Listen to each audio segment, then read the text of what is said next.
오늘 우리가 함께 보실 하나님의 말씀은요, 요한복음 14장 1절에서 3절 말씀 가지고 마음에 근심하지 말라라는 제목으로 말씀의 은혜를 나누겠습니다. 우리가 새길 말씀은 1절 말씀입니다. 아시니까 한번 같이 해볼까요? 너희 마음에 근심하지 말라. 하나님을 믿으니 또 나를 믿으라. 오늘 가실 때 요거 하나만 딱 가지고 가셔도 이제 충분하리라 생각합니다. 너희는 마음에 근심하지 말라. 하나님을 믿으니 또 나를 믿으라 하신 주님의 말씀 새기면서 오늘 말씀 같이 나눕니다. 주님께서 이와 같은 말씀을 하실 때 그때 어떤 상황이었었는지를 한번 같이 생각해 보면 좋겠습니다. 즐거울 것만 같았던 6월절 만찬 저녁 시간이었어요. 그런데 그 즐거울 것 같았던 그 시간 속에 배신자 하나가 색출이 됐어요. 이가 나를 팔아넘길 거다. 게다가 주님께서는 정말 충실한 제자인 베드로에게 너는 나를 닭이 3번 울기 전에 부인할 것이다. 즐거울 것만 같았던 이 저녁 식사 시간은 냉랭해졌을 것 같아요. 냉기류가 차 흐르고 누구도 쉽게 말 한번 못 댔을 것 같아요. 아주 무거운 침묵이 흐르고 있었겠죠. 그 상황 속에서 주님은 말씀하십니다. 너희 마음에 근심하지 마라. 배신자가 나오고 그리고 너는 나를 부인할 거고 나는 내가 가야 할 팔려갈 길 갈 것이다 라고 하니까 그들은 마음이 무겁고 굉장히 근심했겠죠. 주님께서 마음에 근심하지 마라. 그러니까 이들은 큰 근심 속에 쌓여 있었을 겁니다. 믿음이 있어야 할 자리에 그 근심을 두었기 때문에 한 것이죠. 이제 이 마음에라고 하는 거를 그리스어로 보면 그거를 독일어나 영어로 번역을 하면 카디오예요. 카디올로기 할 때 그 카디오. 심장인 거죠. 이제 찾아보니까 카디오를 높이는 운동을 많이 해야 된대요. 그래야지 심장이 열심히 펌핑을 하면서 열심히 그 혈관이 깨끗해지고 혈관이 건강해진다고 하네요. 그래야지 이제 큰 질병이 피할 수 있다 뭐 이런 이야기를 하더라고요. 믿음이 있어야 할 그 카디오의 심장에 그 안에 검은 근심이 들어가 있기 때문에 근심하지 마라. 주님께서 이렇게 말씀하셨으니까 이제 우리는 근심하지 말아야 합니다. 하나님을 믿으니 또 나를 믿으라. 이 주님의 말씀과 또는 명령으로 우리 마음이 조금 가벼워지길 진심으로 소망합니다. 우리가 믿음을 갖는 이유 중 하나가 내가 믿음 생활을 하는 이유 중 하나가 우리에게 있는 근심, 걱정, 염려 이런 걸로부터 자유롭고 싶은 마음이 없지 않습니다. 이게 근본적인 이유. 내가 믿음을 갖는 이유는 근심, 염려, 걱정하지 않으려고 하는 근본적인 이유는 아니지만 그래도 우리가 믿는 이유 중에 큰 부분을 차지합니다. 왜냐하면 성경에서 근심하지 마라, 염려하지 마라, 걱정하지 마라. 너희가 염려해서 그게 조금이라도 나아지겠느냐. 한날 괴로움은 그날의 조카다 라고 말씀해 주셨기 때문에 그래요. 성경에서 누차 말씀하셨어요. 그럼 무슨 뜻이에요? 우리는 날마다 근심하고 염려하고 걱정하면서 살아간다는 거거든요. 그래서 그 근심, 염려, 걱정이 제거되는 건 믿음 생활에 있어서 매우 중요한 거예요. 그래서 불신, 믿음이 없다는 것은 신자들이 반대로 근심, 염려에 둘러싸여 있다는 겁니다. 우리한테 믿음이 없다라는 것은 근심하고 염려하면서 살아가는 거예요. 그래서 주님께서 자꾸 말씀하셔요. 이 믿음이 없는 세대들아, 믿음이 없는 자들아, 믿음이 작다라고 하는 것은 좀 애들러 표현이에요. 믿음이 없다라고 하는 거죠. 왜냐하면 여전히 근심하고 살기 때문이에요. 잠언에서는 마음의 근심은 뼈를 마르게 하느니라. 마음, 이 심장에 어두운 근심, 그림자가 끼는 건 사람을 죽게 만든다는 거거든요. 지혜의 말씀입니다. 우리도 한 3일만 걱정하면서 살면 딱 보면 티가 나요. 옛날에 사람들이, 학생들이나 뭐 다른 사람들 이렇게 보게 되면 그냥 낯빛부터가 안 좋잖아요. 살은 그렇게 급격하게 빠진 것 같지 않은데 뭔가 이렇게 헬스케 보여요. 근심이 있으면 자연스럽게 살이 빠지고 우리의 몰골도 형편없이 변해요. 근심 있는 사람은 얼굴이 안 좋아요. 얼굴이 안 좋으면 생활이 힘들어져요. 그래서 이 근심은 심리적인 어려움뿐만 아니라 우리 육체까지도 분명히 망쳐놓을 수 있다는 거예요. 그러니까 이 마음에 근심을 두지 말라는 거예요. 심장이 안 뛰거든요. 아니면 너무 뛰어요. 성경 속 믿음의 거장들조차도 여기서 벗어날 수는 없었어요. 갈멜산 전투에서 위대한 승리를 거둔 선지자 엘리야도 승리하고 나서 그 바알의 선지자들을 다 죽이고 나서 이세벨이 열받아가지고 이 엘리야를 당장 잡아라, 죽여야겠다 라고 하니까 정말 너무 놀라가지고 죽기 싫으니까 도망을 가게 되죠. 절망에 빠져버려요. 그러다가 심지어 내가 죽는 게 낫지, 지금 내가 무슨 영광을 보려고 이렇게까지 해야 되는 거예요. 주님, 그냥 저를 끝내시죠 라고 하는 지경까지 이릅니다. 이것을 보면서 깨닫는 것이 있어요. 이 근심이 없는 것은 성공한다고 해서 근심이 없는 것이 아니에요. 내가 하고자 하는 것들을 다 이룬다고 해서 근심이 없는 것이 아니에요. 돈을 많이 가지고 있다, 좋은 대학에 갔다, 자식이 잘 됐다, 뭐가 잘 됐다고 해서 우리 안에서 근심이 사라지는 것이 아니라는 거예요. 근심이 사라지는 것은 믿음이 있을 때 근심이 사라지는 거예요. 우리가 살아가면서 근심거리는 계속해서 생기기 마련이에요. 이 세상에 근심된 것이 많고, 이런 찬양도 있잖아요. 그러니까 세상을 살아간 사람들의 지혜예요. 이 세상에는 모두 허다하게 근심거리들이 많다는 거예요. 이거 지나면 내가 상상도 못한 무언가가 또 나타나요. 이 대표적인 인물이 아마 다윗일 거예요. 이 산 넘어 또 저 산, 저 산 넘어 또 저 산. 가만히 있는 나를 계속 괴롭히고, 가만히 있는 나를 또 무언가가 나와서 우리를 힘들게 해요. 그게 근심거리 있는 세상을 살아가는 우리의 모습이에요. 문제가 해결되는 위로는 받았지만 무엇보다 다윗에게 중요했던 것은 하나님을 깊이 신뢰했다는 거예요. 내가 원하는 대로 되지 못해도, 내가 계획했던 대로 되지 못해도, 그것을 얻지 못해도, 상황이 어려워져도, 예상치 못한 일을 만나도 하나님을 그는 신뢰했어요. 그래서 자신의 죄, 그것을 인정했고, 그래서 생기는 일들을 받아들였고, 아팠지만 그것을 받아들이고, 알 수 없는 고난 속에선 하나님께 소리쳤어요. 솔직히 말하면 우리 주변에는 근심할 것들이 널려 있습니다. 그것들은 우리의 뼈를 마르게 한다는 사실을 꼭 기억해야 합니다. 근심하는 게 보통 정상이에요. 걱정하고 염려하고, 그래서 계획을 세우고 대비를 하고 방비책을 세우고, 그런데 그것이 지나치면 우리의 뼈를 마르게 한다는 겁니다. 육체뿐만 아니라 신뢰로부터 점점 멀어지게 만든다는 거예요. 세상은 우리로 하여금 계속 근심하고 걱정하고 염려하고 준비하고 설계하고 계획하면서 살게 만들어요. 어떻게 하려고 그러느냐는 식으로 우리를 걱정을 소비하게 만들어요. 야, 너는 앞날이 없냐? 어른들이 이제 자녀들 볼 때 제일 많이 하는 걱정이고 그럴 거예요. 젊은 사람들에게 나중에 뭐가 될 건지, 너 뭐가 되려고 아무 생각 없이 사느니, 요즘 그게 아마 큰 주제일 겁니다.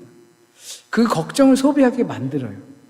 그러다 보면 정말 근심 걱정이 우리 주변에 막 쌓이게 됩니다.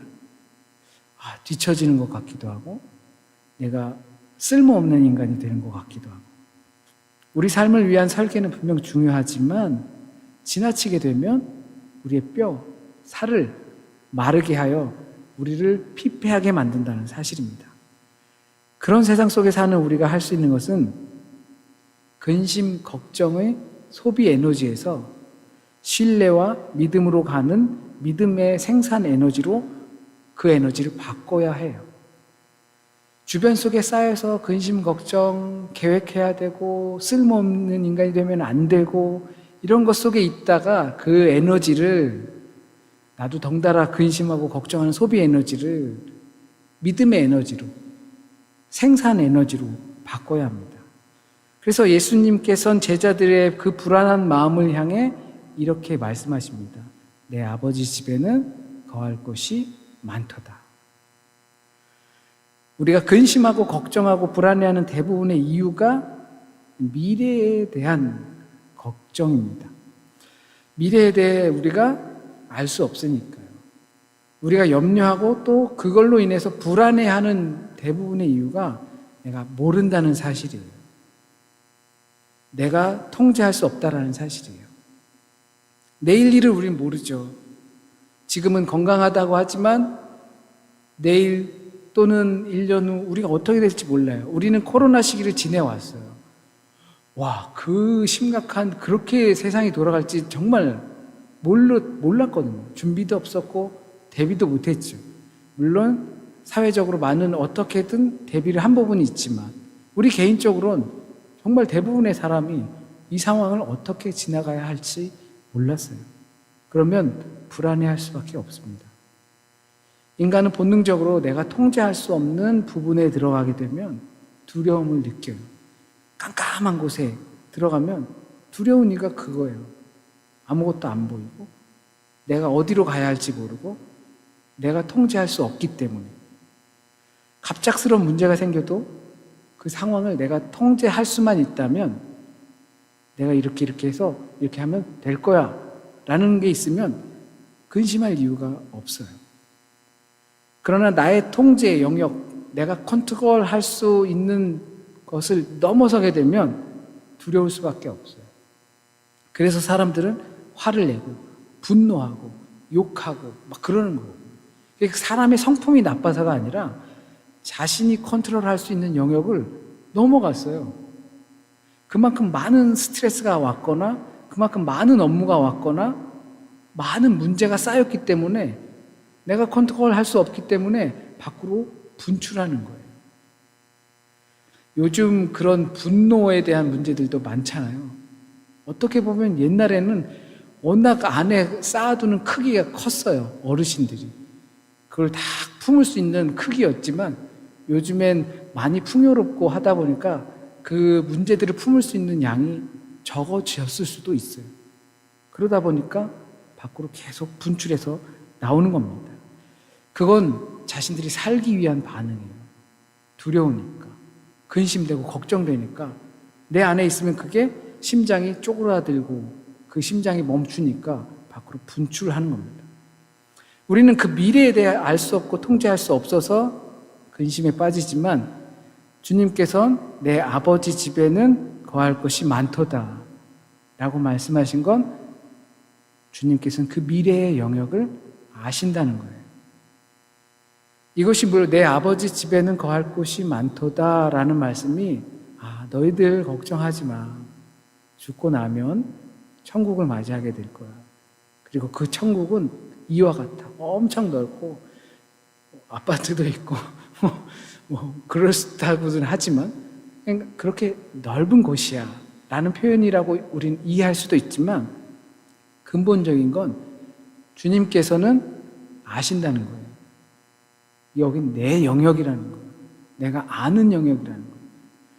너희들이 모르는 영역이라서, 그리고 너희들이 컨트롤할 수 없는 영역이라서 너희가 근심하고 두려워하지만 내가 아는 영역이에요.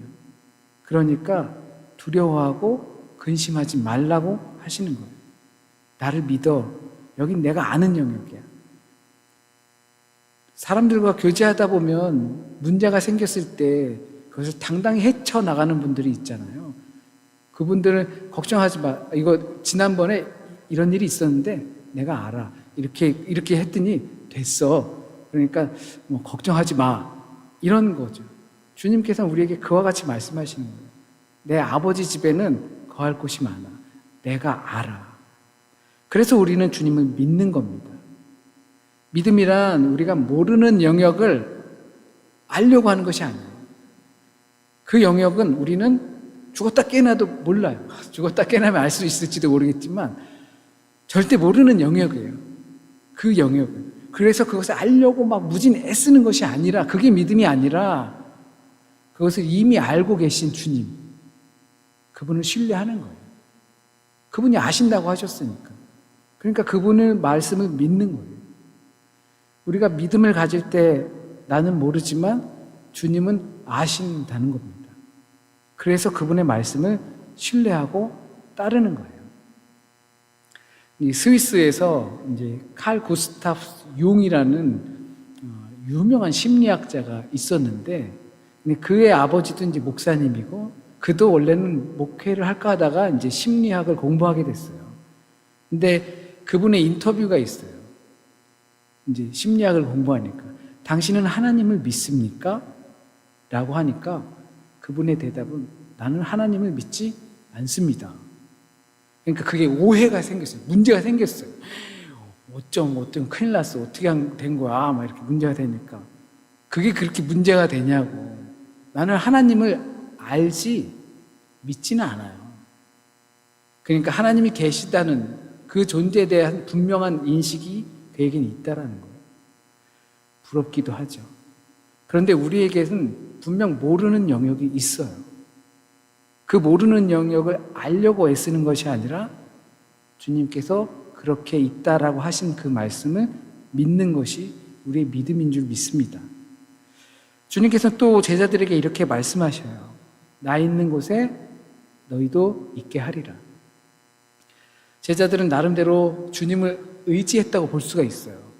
우리는 제자들의 믿음에 대해서 아이고 참 딱하다, 왜 그 정도밖에 안 될까라고 생각할 때가 있지만, 그래도 이 근심하는 제자들을 보면서 아, 주님을 믿고 있었구나 라는 생각을 할 수 있어요. 주님을 의지한 거죠. 왜냐하면 제자들은 주님 나라가 자기들의 임하면 나도 한 자리 차지하겠지 라는 그런 불손한 생각이 있을 수는 있었겠지만, 없을 수 없죠.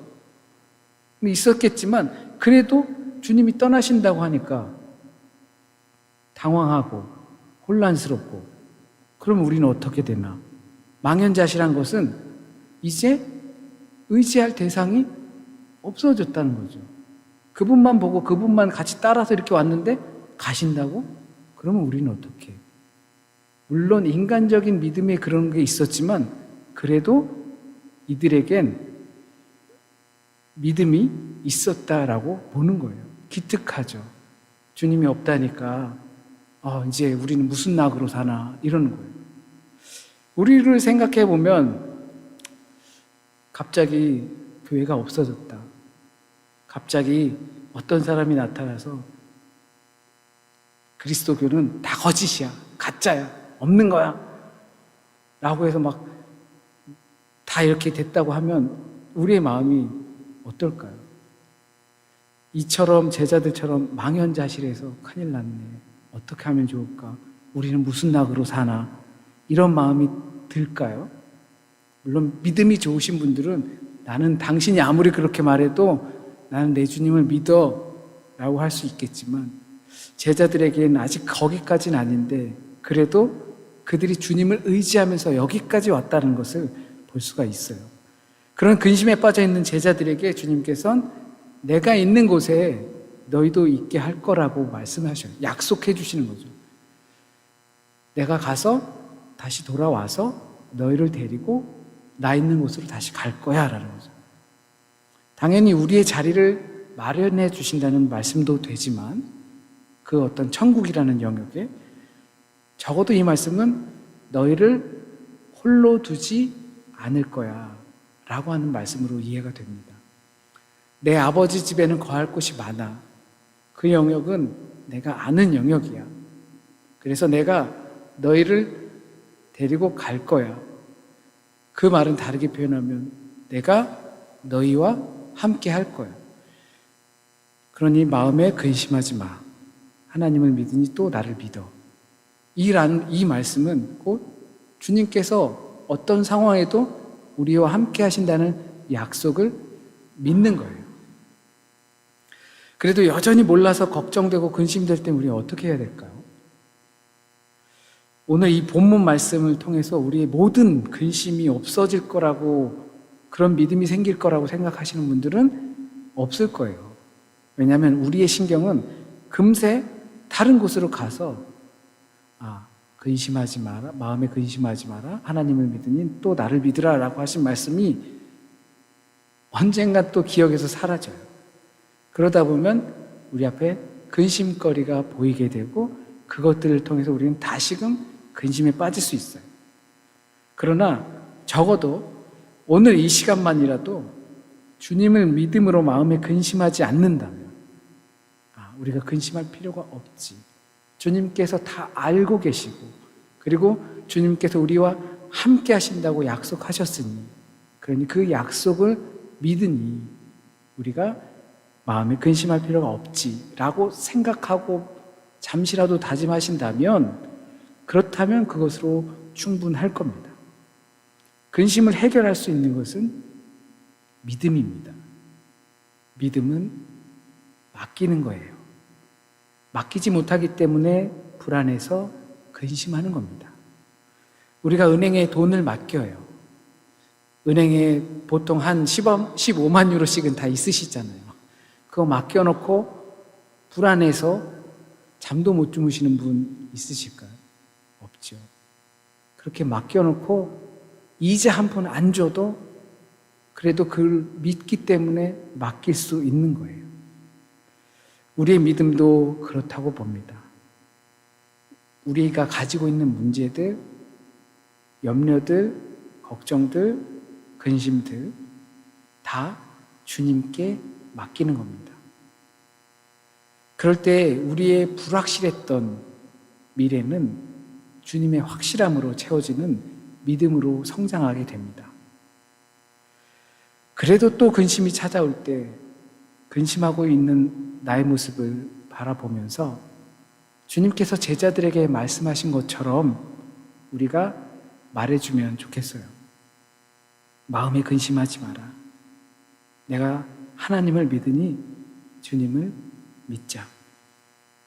주님은 내가 알 수 없는 부분 때문에 내가 염려하는 것을 아셔서 아버지 집에 거할 곳이 많다는 주님이 이미 다 알고 계시다는 사실을 기억하자. 그렇게 염려한다고 해서 조금이라도 나아질 게 있느냐? 그 모든 것을 알고 계신 주님을 믿자.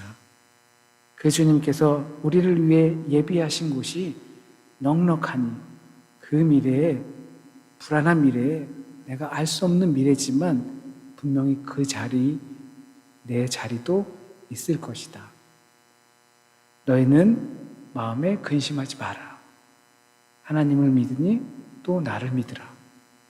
너희 아버지 집엔 거할 곳이 많도다. 나 있는 곳에 너희도 있게 하리라 하신 말씀으로 우리에게 던지고 그것을 통해서 다시 한번 근심 대신 믿음의 길로 갈 수 있는 저와 여러분이 되길 진심으로 소원합니다. 기도드리겠습니다. 좋으신 주님, 이 세상엔 근심된 일이 참으로 많습니다. 자꾸 근심하고 염려하고 걱정해서 앞날을 설계하고 준비하라고 우리를 재촉하는 것처럼 보이는 것들이 참 많습니다. 그 세상 속에 둘러싸여 있다 보니까 우리도 근심하고 염려하고 걱정에 빠져서 지냅니다. 우리가 알 수 없는 그 영역을 어떻게든 알아보려고 무진 애쓰고 애씁니다. 그러나 그 애씀이 나 중심이 되면 그 근심으로 말미암아 우리의 뼈가 마르고 있다는 사실을 깨닫게 하시고 우리는 모르지만 알고 계신 그 주님께, 주님께서 또한 우리를 위해 약속하신 그 자리가 있고, 또 우리를 절대 홀로 두지 않고 불안 가운데 두지 않을 것이라는 그 약속을 우리가 굳게 믿으며 주님께서 우리에게 주신 이 세상 속에서 주님을 향한 삶을 설계하며 살아나갈 수 있도록 주여 인도하여 주옵소서. 오늘 이 시간 우리가 꼭 이 시간에 들어야 할 그 하나님의 말씀 듣게 하시고 또 우리 삶에 뿌리 내리고 열매 맺을 수 있도록 주여 인도하여 주옵소서. 한 주간의 삶도 주님께 맡깁니다. 이 모든 삶의 여정 속에 주님의 발자취 따라갈 수 있도록 인도하여 주시고, 절대 내가 혼자가 아닌 우리의 주어진 삶 속에서 깨닫고 절대 그 가운데에서 외로워하거나 낭망하지 않도록 주여 인도하여 주옵소서. 육체적인 연약함을 통하여 마음의 연약함 때문에 관계의 불편함 때문에 주님을 바라보지 못하는 일이 없도록 한 주간도 지켜주시고 그 모든 것 가운데에서 오직 주님으로 인하여 화목하고 평안하고 또 안전할 수 있도록 주여 인도하여 주옵소서. 모든 말씀 우리 주님 예수 그리스도의 이름으로 기도드립니다. 아멘.